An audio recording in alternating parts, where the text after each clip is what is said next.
ആലപ്പുഴ എന്ന് പറയുമ്പോൾ കാടില്ലാത്ത ജില്ല എന്ന ചോദ്യത്തിന് ഉത്തരം ആലപ്പുഴ നമ്മൾ പഠിച്ചിട്ടുണ്ട്. പക്ഷേ KV ദയാൽ എന്ന പ്രകൃതി സ്നേഹി ആ ഉത്തരം സമ്മതിച്ചു തരികയില്ല.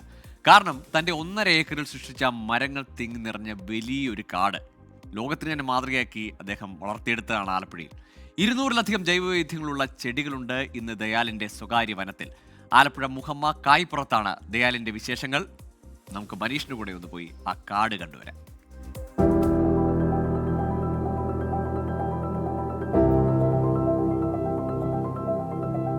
നമ്മുടെ കുന്നും കാവും കാടും മരങ്ങളും പുഴകളുമൊക്കെ നഷ്ടമാകുന്ന, പരിസ്ഥിതി ദുർബലമാകുന്ന ഒരു കാലത്ത് ഇവിടെ ഇതാ ഒരു മനുഷ്യൻ തന്റെ വീട് തന്നെ കാടാക്കി മാറ്റി. പുല്ല് പോലും കിളിർക്കാൻ മടിക്കുന്ന പഞ്ചാര മണലിൽ 30 വർഷങ്ങൾ കൊണ്ടാണ് KV ദയാൽ എന്ന ഗവേഷകൻ തന്റെ 1.5 ഏക്കർ പുരയിടം ഒരു വനഭൂമിയാക്കി മാറ്റിയത്. കാണാം KV ദയാലിനെയും ആ കാടിനെയും.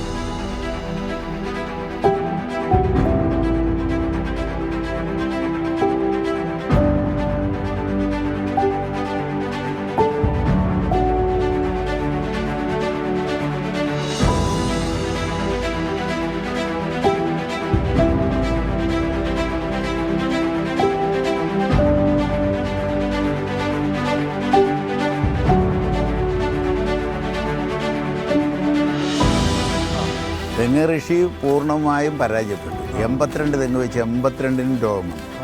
അപ്പോഴാണ് ഇതിൻ്റെ വേറെ വഴി അന്വേഷിക്കുന്നത്. വേറെ അന്വേഷിച്ചാണ് കൃഷിയെപ്പറ്റി പഠിക്കാൻ തുടങ്ങിയത്. കൃഷിയെപ്പറ്റി പഠിച്ചു കഴിഞ്ഞപ്പോൾ ജപ്പാൻകാരൻ്റെ കൃഷി പഠിച്ചു, ആസ്ട്രേലിയക്കാരൻ്റെ കൃഷി പഠിച്ചു, പാരമ്പര്യ കൃഷി പഠിച്ചു. ഇതെല്ലാം പഠിച്ചു കഴിഞ്ഞപ്പോഴാണ് കൃഷിയിലെ യഥാർത്ഥ പ്രശ്നം മനസ്സിലാകുന്നത്. അവിടെയാണ് കാടും കൃഷിയും തമ്മിലുള്ള പ്രാധാന്യം മനസ്സിലാകുന്നത്.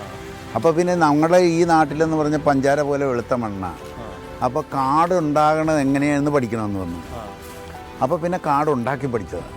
കാട് കയറി നടന്ന് പഠിച്ചു. കേരളത്തിലെ ഒട്ടുമിക്ക കാടുകളും കയറി നടന്ന് കാടിനെ പറ്റി പഠിച്ചു. 26 വർഷമായി കാടായി. അപ്പോൾ വെറും കാടുണ്ടാക്കിയിട്ടും കാര്യമില്ലെന്ന് മനസ്സിലായി. വെറും കാടുണ്ടാക്കിയത് സാധാരണക്കാരന് ആർക്ക് വേണമെങ്കിലും ഉണ്ടാക്കാം. പക്ഷേ അതിൻ്റെ ഒരു അഡ്വാൻറ്റേജ് ഉണ്ട്. ഇപ്പോൾ നമുക്ക് ഈ കാട് എങ്ങനെ ഉണ്ടാക്കണമെന്ന് നമുക്ക് അറിയാം. അതിൻ്റെ സക്സഷൻ മുഴുവൻ അറിയാം. അതായത് പുല്ല് പിടിച്ച്, കുറ്റിച്ചെടി പിടിച്ച്, വൻമരങ്ങൾ പിടിച്ച് കാടാക്കി മാറ്റുന്ന രീതി നമുക്ക് മനസ്സിലായി. അത് കൂടാതെ അതല്ലല്ലോ വേണ്ടേ.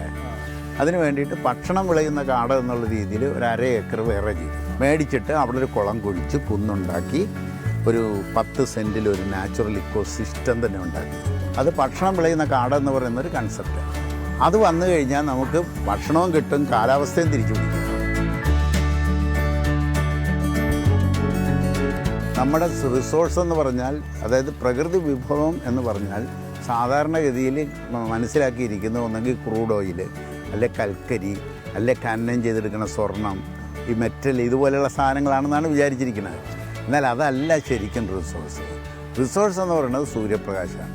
ഒരു പ്രദേശത്ത് വീഴുന്ന സൂര്യപ്രകാശത്തെ ഒരു രശ്മി പോലും വേസ്റ്റ് ആകാതെ നമുക്ക് ശേഖരിക്കാമെങ്കിൽ അതിനെ എന്തായിട്ടും നമുക്ക് മാറ്റിയെടുക്കാം. ഒരു മഴക്കാട് എന്ന് പറഞ്ഞാൽ അവിടെ അതാണ്. ഒരു രശ്മി പോലും മണ്ണിൽ വീണ് പാഴാകാൻ അവിടെ അനുവദിക്കില്ല. ഏതെങ്കിലും ഒരു ചെടി അതിനെ പിടിച്ചെടുത്ത് അതിൻ്റെ തടിയിലും ഇലയിലും ശേഖരിക്കുന്നുണ്ട്. കുറേ കാലം കഴിയുമ്പോൾ ഈ ഇലയും തണ്ടും തടിയും മണ്ണിൽ വരുമ്പോൾ ആ എനർജി മണ്ണിൽ വരുന്നു.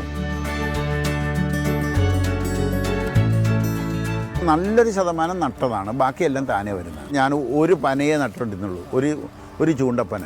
ഇന്ന് 100 കണക്കിന് ചൂണ്ടപ്പന കിളുത്ത് വരുന്നു. ഞാൻ ആകെപ്പാട് 3 മഹാഗണിയാണ് നട്ടത്. ഇപ്പോൾ ഒരു 150 മഹാഗണി ഇതിനകത്തുണ്ട്.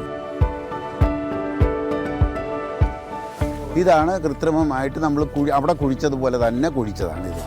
ഇത് കുഴിച്ചതാണ്. ഇവിടെ പക്ഷേ എടുത്ത് മണ്ണ് അവിടെ വെച്ചു. എന്നിട്ട് ഇവിടെയും പഞ്ചാര മണലൊന്നും ഇല്ലായിരുന്ന സ്ഥലമാണ്. അവിടെ അത്രയും വലിയ മരങ്ങളും എല്ലാം പിടിപ്പിച്ചിട്ട് ഒരു നാച്ചുറൽ ഇക്കോ സിസ്റ്റം, ഒരു കാവ് പോലെ ഉണ്ടാക്കി. അവിടെ കുളവും കുന്നും കാവും. ഇത് കാറ്റിനെ തടുക്കും, വെള്ളം പിടിക്കും, അതിനുള്ള ഒരു മൈക്രോ ക്ലൈമറ്റ് ഉണ്ടാക്കും, ബയോളജിക്കൽ കൺട്രോൾ നടക്കും, ബയോഡൈവേഴ്സിറ്റി കൺസർവേഷൻ വരും. ഇതെല്ലാം കൂടി ചേർത്തിട്ടാണ്.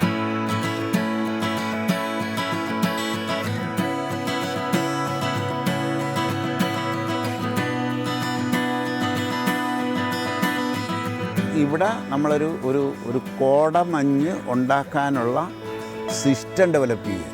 ആമസോൺ വനാന്തരങ്ങളിൽ കാർമേഘം സ്വാഭാവികമായി ഉണ്ടാകുന്ന സ്റ്റഡി റിപ്പോർട്ട് എടുത്തിട്ട് ആ രീതിയിൽ നമ്മളൊരു ഇച്ചിരി പ്രദേശം ഉണ്ടാക്കിക്കൊണ്ടുവരികയാണ്.